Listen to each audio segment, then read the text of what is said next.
Que la grâce du Seigneur Jésus-Christ, l'amour de Dieu et la communion du Saint-Esprit soient avec vous tous. Amen. Le texte pour notre méditation est cette parole de Jésus de l'Évangile de Jean, chapitre 6, les versets 51 à 58. « Je suis le pain vivant descendu du ciel. Si quelqu'un mange de ce pain, il vivra éternellement. Et le pain que je donnerai, c'est mon corps, pour la vie du monde. » Là-dessus, les Juifs se mirent à discuter vivement entre eux, disant, « Comment peut-il nous donner son corps à manger ?» Jésus leur dit, « en vérité, je vous le dis, si vous ne mangez pas le corps du Fils de l'homme, et si vous ne buvez pas son sang, vous n'avez pas la vie en vous-même.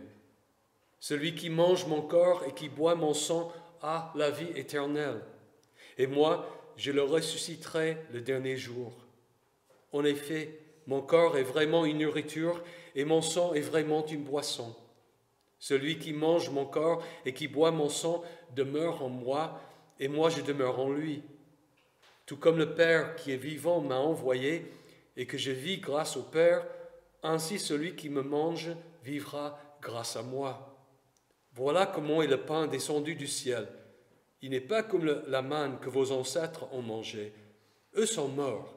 Mais celui qui mange de ce pain vivra éternellement. » Voici l'évangile du Seigneur. Veuillez vous asseoir.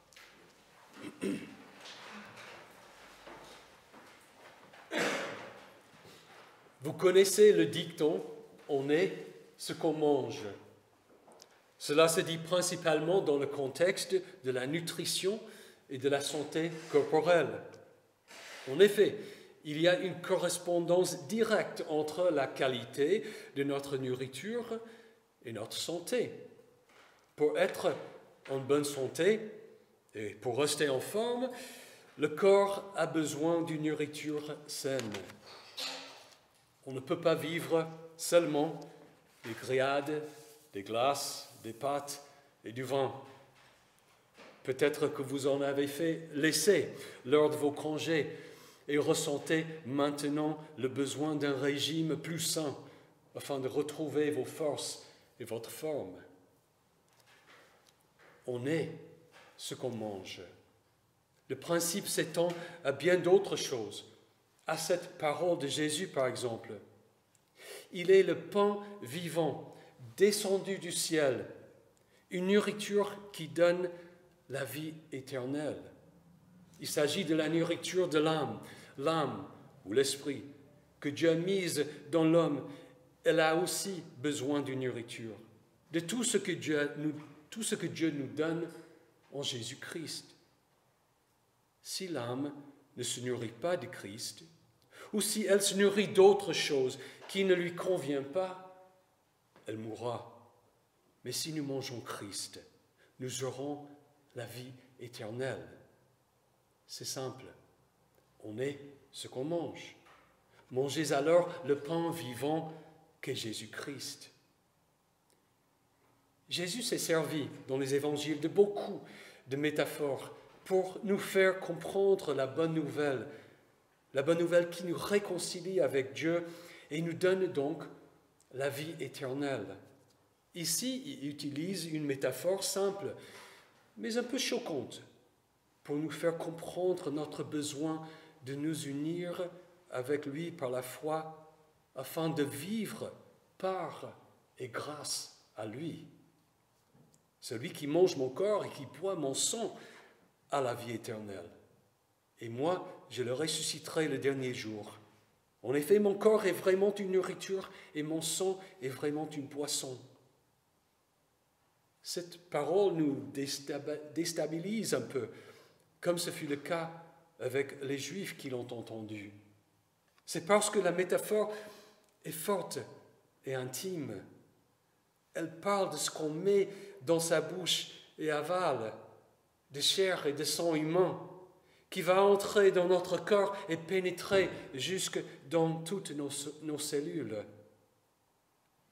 Mais parler ainsi au figuré est juste, parce que Jésus parle de l'union profonde et intime qu'il veut avoir avec chacun de nous, du fait que celui qui s'unit au Seigneur est un seul esprit avec lui. Et pourquoi veut-il nous unir à lui de cette façon? Pour que nous ayons la vie éternelle. Jésus a parlé de cette union spirituelle en utilisant aussi d'autres métaphores. Par exemple, à la femme samaritaine, à qui il avait demandé de l'eau à boire, il a parlé de l'eau vive. Il dit, toute personne qui boit de cette eau aura encore soif. En revanche, celui qui boira de l'eau que je lui donnerai n'aura plus jamais soif. Et l'eau que je lui donnerai deviendra en lui une source d'eau qui jaillira jusque dans la vie éternelle. Ou encore, Jésus a dit, « Je suis le cep, vous êtes les sarments. Celui qui demeure en moi et en qui je demeure porte beaucoup de fruits, car sans moi, vous ne pouvez rien faire. » La métaphore du pain vivant, l'idée de se nourrir du Fils de l'homme en mangeant son corps et en buvant son sang, s'accorde donc parfaitement avec ces autres paroles. Et ces paroles nous obligent à réfléchir à la nature de l'Évangile de Christ et de la foi. La vraie vie, la vie authentique et éternelle, vient uniquement par union avec Jésus-Christ. C'est pour cette raison que cette image est si forte. On est ce qu'on mange. Du coup, il faut manger la bonne nourriture, le pain vivant descendu du ciel. D'une part, de façon positive, il faut nous unir à Christ par la foi parce qu'il est la source de la vie éternelle. C'est ça le grand évangile que l'apôtre Jean nous annonce. La parole éternelle qui était au commencement avec Dieu et qui était Dieu s'est fait homme comme vous et moi afin de nous faire connaître Dieu et de nous accorder toute sa grâce. Comment Jésus a-t-il fait cela?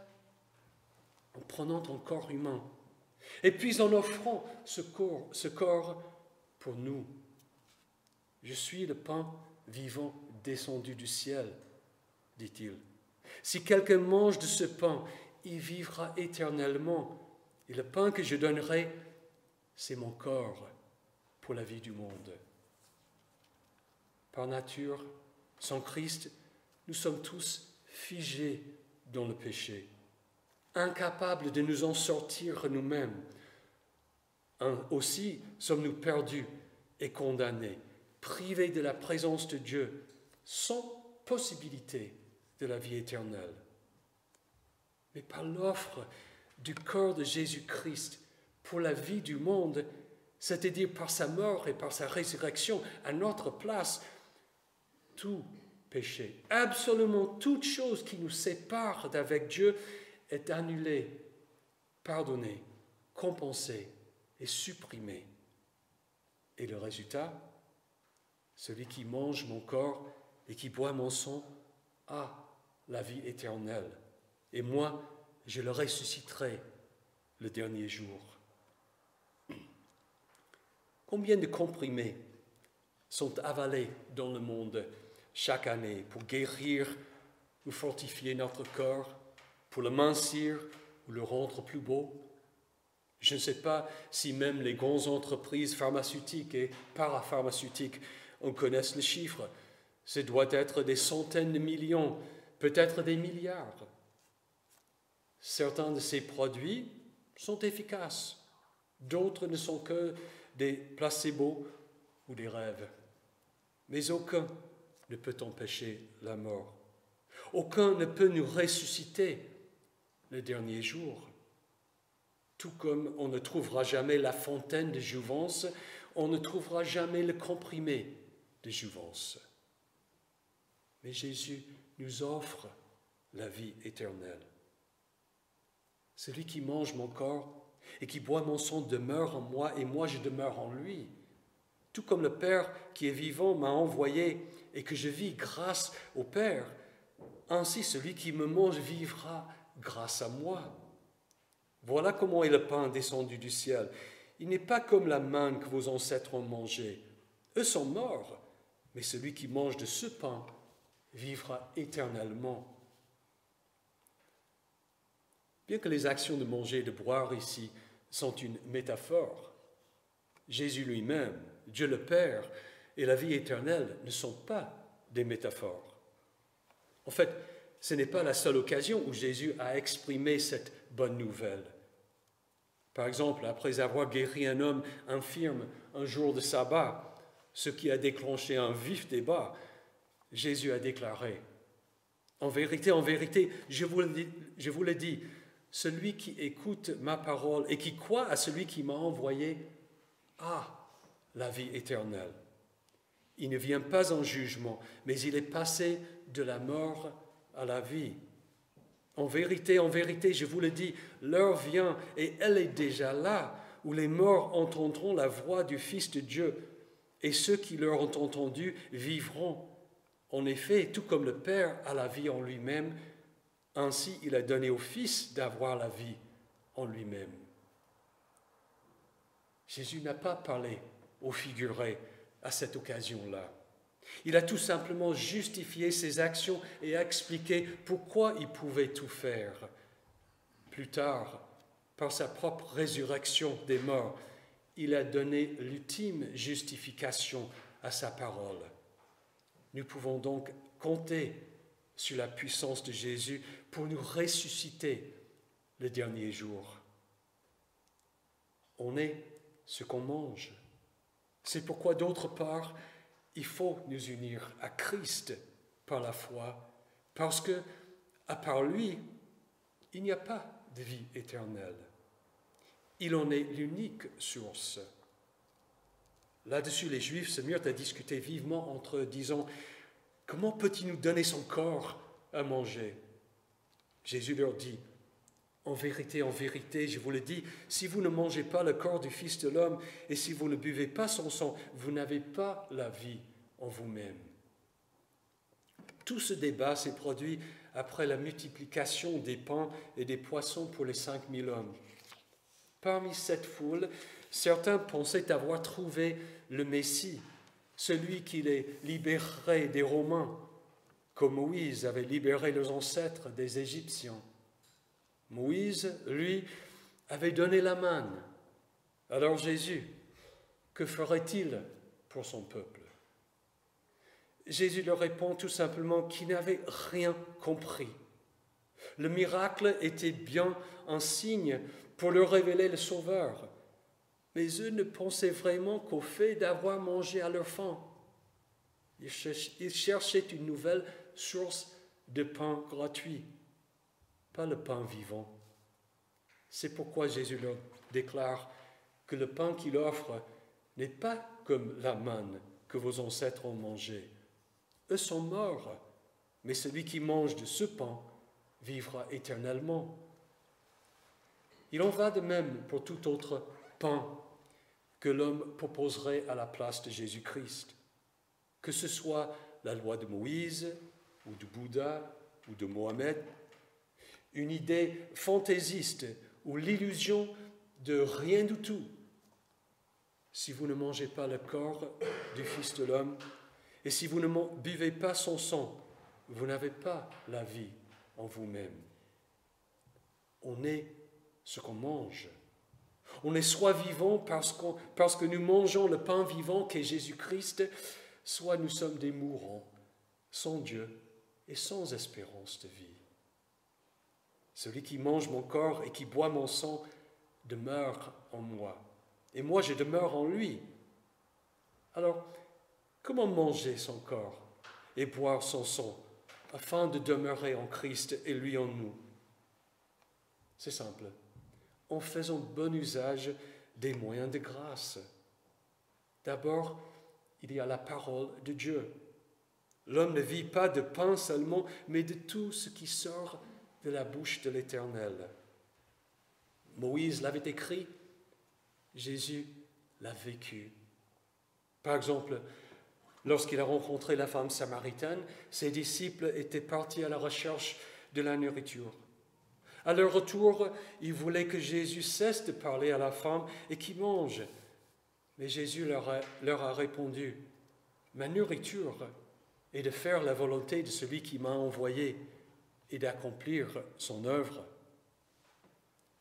Écouter la parole de Dieu et la mettre en pratique, c'est manger le pain vivant descendu du ciel et en recevoir sa force vivante. Si quelqu'un m'aime, il gardera ma parole et mon Père l'aimera. Nous viendrons vers lui et nous établirons domicile chez lui. Si vous demeurez en moi et que mes paroles demeurent en vous, vous demanderez ce que vous voudrez et cela vous sera accordé. On est ce qu'on mange. Ensuite, il y a les sacrements. La parole visible dans les actions du baptême et de la Sainte Seine et qui nous unit à Jésus-Christ. Paul dit par exemple de notre baptême, « Ignorez-vous que nous tous qui avons été baptisés en Jésus-Christ, c'est en sa mort que nous avons été baptisés.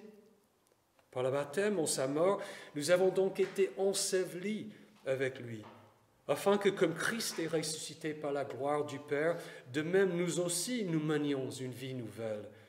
En effet, si nous avons été unis à lui par une mort semblable à la sienne, nous le serons aussi par une résurrection semblable à la sienne. » Et de la Sainte Seine, il dit tout simplement, « La coupe de bénédiction que nous bénissons, n'est-elle pas la communion au sang de Christ? Le pain que nous rompons, n'est-il pas la communion au corps de Christ?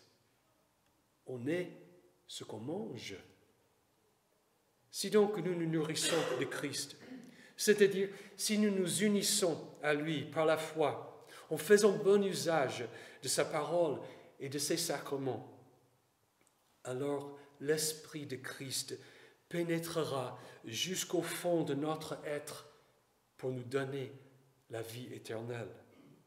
Et ce n'est pas qu'une réalité future loin de notre quotidien. Déjà, dans le temps présent, la vie éternelle se manifeste par la connaissance du seul vrai Dieu, par l'assurance de sa présence, de sa faveur imméritée et du fait qu'il nous connaît. Elle se manifeste également par la justice, la paix et la joie que produit le Saint-Esprit. On est ce qu'on mange. C'est bon d'être en bonne santé grâce à un régime sain. C'est infiniment meilleur d'avoir la vie éternelle grâce à Jésus-Christ. Mangez donc toujours le pain vivant descendu du ciel pour la vie du monde. Que la paix de Dieu, qui dépasse tout ce que l'on peut comprendre, garde votre cœur et vos pensées en Jésus-Christ pour la vie éternelle. Amen.